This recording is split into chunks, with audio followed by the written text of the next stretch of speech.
Welcome to this sneak peek where I am going to be sharing with you a video on how to make yogurt at home without any fancy appliances. All you're going to need to have is milk, a pot, a stovetop, and a thermometer, and your starter yogurt culture. This is one of the simplest ways to make yogurt, and one of the great things about it is you can then take your yogurt and use that as one of your starter cultures if you are getting into cheese making. If you are interested in learning how to make a plethora of fermented and cultured foods at home, make sure that you snag a seat in the free fermenting class that I am doing on September 29th. Just click the link beneath this video or go to melissaknorris.com/fermenting to get your free seat. And now, learn how to make yogurt. Hey there, and welcome to this lesson where we're gonna be walking through how to make homemade yogurt. So I find it easy just to have the quart-sized jar out, and I just measure out my milk right into the jar. And then we're just gonna finish pouring. And we're only gonna be adding a 1/4 cup of our culture. So I just make sure that I have just enough room for that to go into the jar. So it's almost a full 4 cups. And then I just put this directly into my saucepan here. And now we're gonna take it over to the stove. So you definitely wanna make sure you have your thermometer here. This is where it comes in and is really important. And we're just gonna be heating this milk. We don't wanna scorch it, and we're gonna bring it up to temperature kind of slow. So I usually put my burner on about medium low, kind of just in between the 2 and the 3 here on my electric stove.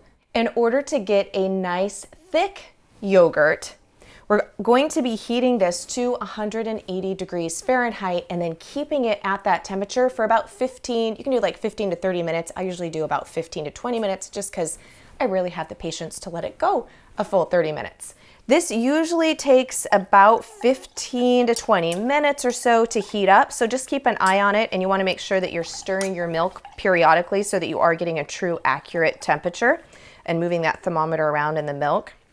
So we're already at, it's just been a few minutes and we're almost at 60 degrees. So just keep an eye on it. It does rise fairly quick, and then you're going to want to get it right to that 180 degree mark. So I will meet you back here when we've got it heated to that point. So we just got to our 180 degree Fahrenheit mark. So we're gonna go ahead and set the timer, and you can do it for 15 minutes. You can do it up 15 to 30 minutes. I usually set it for about 20.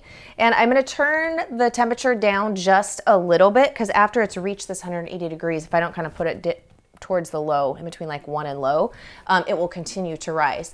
Now, there have been times where I haven't been quite as attentive and the milk temperature has went all the way up to 200 degrees Fahrenheit. Don't worry, it will be completely fine. You really don't want it to reach a boil if at all possible, and you definitely don't want the milk to scorch, because if it scorches, your yogurt will taste scorched. So try to keep an eye on it, but don't worry if you're like, oh no, and it starts to go above that 180 degrees. It's completely fine. It's not gonna harm anything. Just bring the temperature down, and our goal is to keep it at that 180 or a little bit warmer. Like I said, for about 15 to 20 minutes is ideal. So we have been going for 20 minutes now at 180, so we're just gonna go ahead and turn that off. Now, we need to get this milk cooled to about 110 to 115 degrees Fahrenheit before we add our culture, so that we don't kill our culture by it being too warm.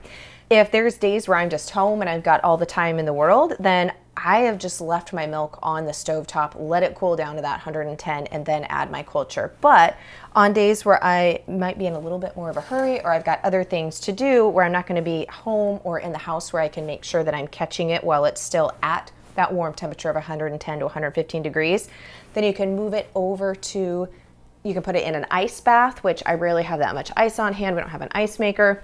So you can just take it over to the sink, and I've got a pot of cold water here. So I'm just gonna set this down into the cold water, and you're just gonna stir it, because obviously the milk on the outside and the bottom of the pot that's in contact with this colder water is gonna cool faster than the milk in the center. So stirring that is going to help it to cool down.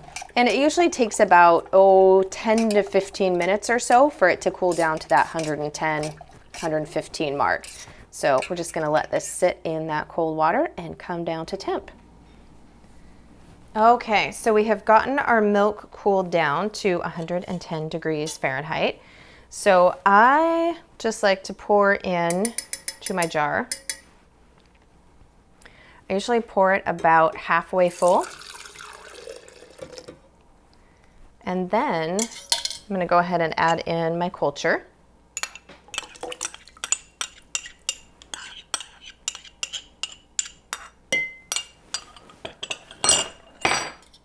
And my hands are clean, don't worry, but I dropped my thermometer in there. And then I go ahead and top it off. And I feel like this just helps to stir and mix in the culture with all of the milk. There we go. And then I'll just take the thermometer and just give it a couple little gentle swirls just to make sure everything's fully mixed. And then we want to get our lid on here.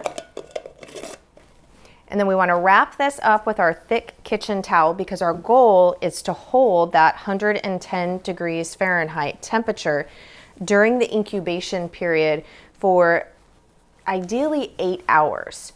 So we're going to get this lid on. Obviously that helps to keep the heat in. We're going to get this wrapped up nice with this nice and thick towel.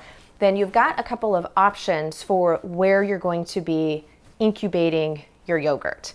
For me, I have found that either my oven with just the light on works fabulous, or because my microwave is above my stove, and if I have the light on for above the stove, it actually keeps the inside of the microwave quite warm. So I will put this inside the microwave with the light on, and I'll leave that on with the light on. Usually if I have the light on for about 4 hours and then I turn the light off, it will still hold that temperature and I'll get an excellent set on my yogurt. You can also do a cooler, so like an insulated smaller cooler, and you can put sometimes people put like a heat pad in there and plug it in. I've never done that. Sometimes people will pour like really hot water into a jar and set it next to the jars of yogurt and then shut it up and use that as their incubation period. If you have a slow cooker, you can put your jars with a little bit of water in the slow cooker and then turn it on low and leave the lid off, and then just keep an eye on the temperature because sometimes slow cookers can fluctuate, but your goal is that 110 degrees Fahrenheit mark. Of course, there are yogurt makers which you can purchase, which I've never used one of those. If you have an Instapot that has a yogurt feature on it, you can also use that and it will help hold it at that temperature. But I've been making yogurt for, oh my goodness, I don't know, over 10 years. And honestly, I have an Instapot that has the yogurt function, but I don't like to tie my Instapot up. And I just find it super easy, and I always get excellent results using either the microwave or the oven with the light on. So you've got lots of different options there. Now, when it comes to your yogurt, like I said, we're gonna let that go for 8 hours, and then you will check it to see if it's beginning to thicken up. One of the things with the yogurt as it is incubating and culturing is you don't wanna shake it. So once you've stirred in your culture and you've put it into where it's going to be incubating, let it alone. Now, I have to say the kids will sometimes come in when I have yogurt and they'll want to heat something up in the microwave. And so we'll take the yogurt out, gently set it down. They'll do whatever they're doing and then I'll put it back in the microwave or the oven, and it's fine if it comes out for a short period of time. But you don't want to, take it out and keep stirring it and shaking it and like really manhandling it. Just let it set as it's going through the incubation period. So then check it at 8 hours. If it doesn't seem thick enough to you yet, then let it go another couple of hours and check it again. I generally let my yogurt go between 8 and 12 hours, but I've even let it go up to 24 hours before, and it's been fine. The longer you let it incubate, however, the more sour and tangy it's going to be. So if you don't like it super tangy, you're gonna wanna shorten or check it earlier in that incubation period and keep an eye on it. So this is something that I do every time I make yogurt because you always learn from your mistakes. So you can learn from my mistake and not make it yourself. I always take an amount from the yogurt right after it's been done culturing because that is when your culture is at its strongest and its absolute best and its most robust. So I always will take about, usually about 2, this is enough for me to do another batch, and I'll actually just take a little bit from this jar as well. So usually about 1/4 cup or 4 tablespoons of my freshly fermented and cultured yogurt. And then I put it in this little container and I pop this right into the freezer.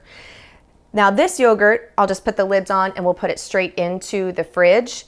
And usually I make yogurt about once a week, sometimes every 2 weeks, and the yogurt will stay just fine in the fridge for up to 2 weeks without issue. It'll start to mold if you've let it go too long, and then you'll know.